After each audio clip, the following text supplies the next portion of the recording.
মঙ্গলবার উত্তর জেলা দায়রা ম্যাজিস্ট্রেট অংশুমান দেববর্মা স্ত্রী হত্যার দায়ে স্বামী স্বপন কুমার নাথকে যাবজ্জীবন কারাদণ্ডের নির্দেশ দিলেন। ঘটনার বিবরণ দিতে গিয়ে সরকার পক্ষের আইনজীবী পার্থ পাল জানান, কাঞ্চনপুর থানাধীন লালজুড়ি হরিপুর গ্রামের বাসিন্দা রঞ্জিত নাথের মেয়ে রিক্তা নাথের সামাজিক মতে 2016 সালে বিয়ে হয়েছিল স্বপন কুমার নাথের সঙ্গে, কিন্তু স্বামী এবং তার পরিবারের নির্যাতনে মৃত্যুর কোলে ঢলে পড়ে রিক্তা নাথ। কাঞ্চনপুর থানায় একটি মামলা রেজিস্ট্রি হয়।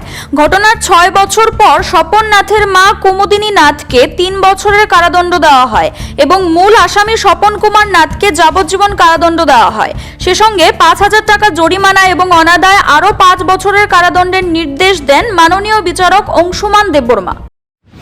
12/2018 ইংরেজিতে রঞ্জিত নাথ পিতা বীরচরণ নাথ, হরিপুর লালজুড়ি থানা কাঞ্চনপুর, এই ব্যক্তি একটা অভিযোগ কাঞ্চনপুর থানাতে দায়ের করেন এবং বিষয়বস্তুটা এমন ছিল যে ওনার মেয়ে রিক্তা নাথ, ডাকনাম পূজা,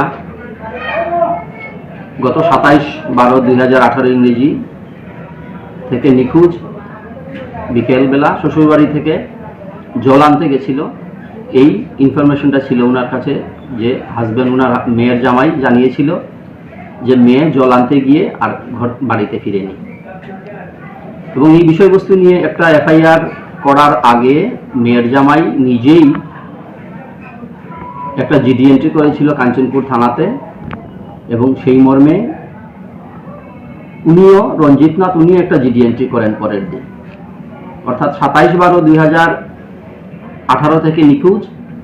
28 তারিখে জিডি এন্ট্রি হয়েছে, 29 তারিখে এফআইআর ফাইল করেছেন উনি এবং এফআইআরের বিষয়বস্তু ছিল যে মেয়ের জামাই জানিয়েছে ওনাকে যে মেয়ের লাশ পাওয়া গেছে ওদের পাশের পুকুরে এবং উনি পরিষ্কারভাবে এফআইআর এটা মেনশন করেছেন যে মেয়ের জামাই এবং শাশুড়ি মিলেই মেয়েকে হত্যা করেছে এবং অভিযোগের মধ্যে এটাও ছিল যে মেয়েকে এই মারা যাওয়ার আগে মেয়েকে শারীরিক এবং মানসিকভাবে নির্যাতন করা হতো পণের জন্য টাকা ডিমান্ড করে।